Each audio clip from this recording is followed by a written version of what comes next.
Bonjour à tous et bienvenue dans cette vidéo où on va parler des évolutions des classements des combattants de l'UFC sur le mois de février 2025. Donc cette vidéo a été tournée le 3 mars et ne prend pas en compte les évolutions liées à l'UFC on ESPN 111 qui avait lieu le 1er mars. Donc là on est vraiment que sur le mois de février.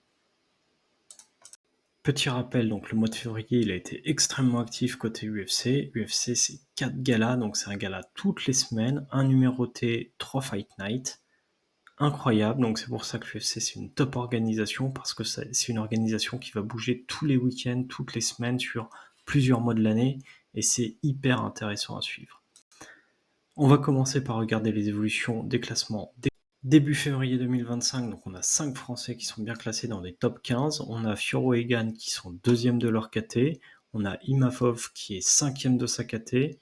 BSD qui est 14e et Cornell qui est 15e de sa KT.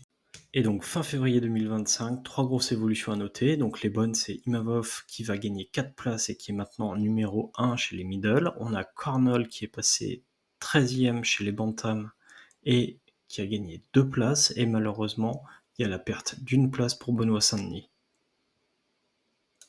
Maintenant, l'idée, c'est de vous expliquer catégorie par catégorie pourquoi et comment ça a bougé. Donc on va commencer toujours par vous rappeler le petit code couleur que j'utilise dans mes vidéos pour toutes les catégories de l'UFC.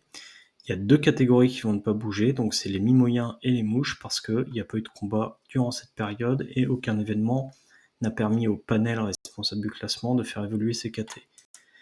Côté poids lourd, donc ça c'était début février la catégorie. Chez les lourds, on a commencé fort avec l'UFC Fight Night 250, donc il y a eu 3 événements, c'était la victoire de Gaziev, la victoire de Pavlovich et Rosenstruik qui se faisait virer l'UFC. Il y aura viré ou non renouvelé, ça je n'ai pas regardé assez pour pouvoir vous le dire.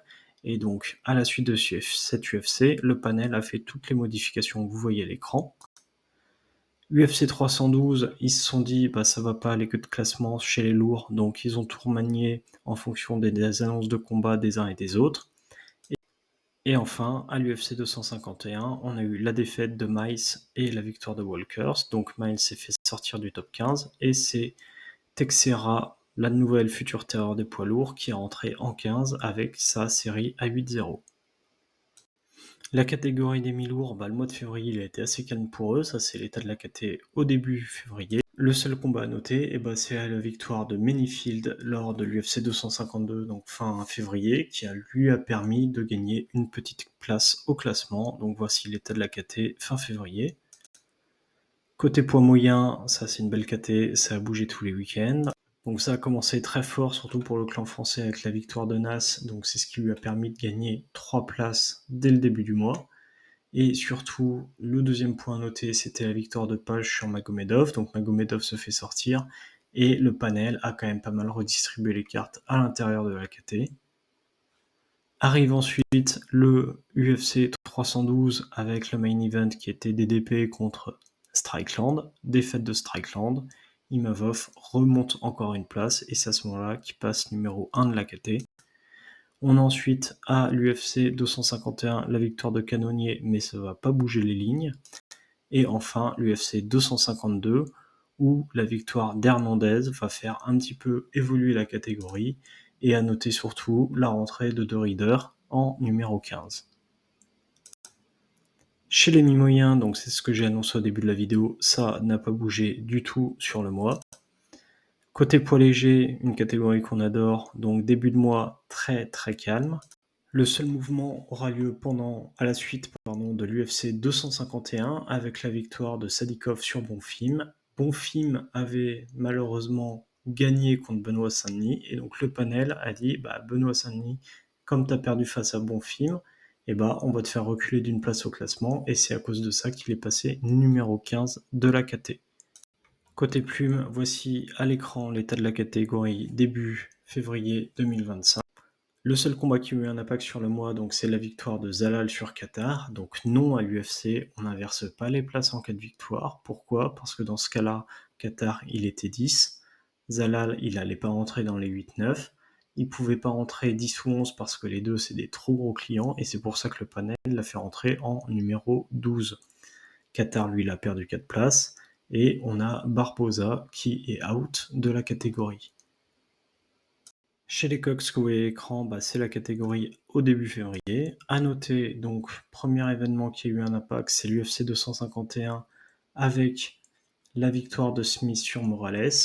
Il faut savoir que Zahabi avait perdu contre Morales et donc c'est pour ça que le panel le fait reculer d'une place. À noter ensuite deux choses à la suite de l'UFC 252, donc la victoire de Yadong sur ses judo, ça fait bouger les places 6 à 9, et finalement le panel s'est dit on va revenir sur le choix précédent, et ils remettent Zahabi et McGee aux places précédentes, sûrement à la suite de nombreuses critiques. Côté flyweight, donc les plumes, ça n'a pas bougé côté masculin parce qu'il y a eu 0 combat.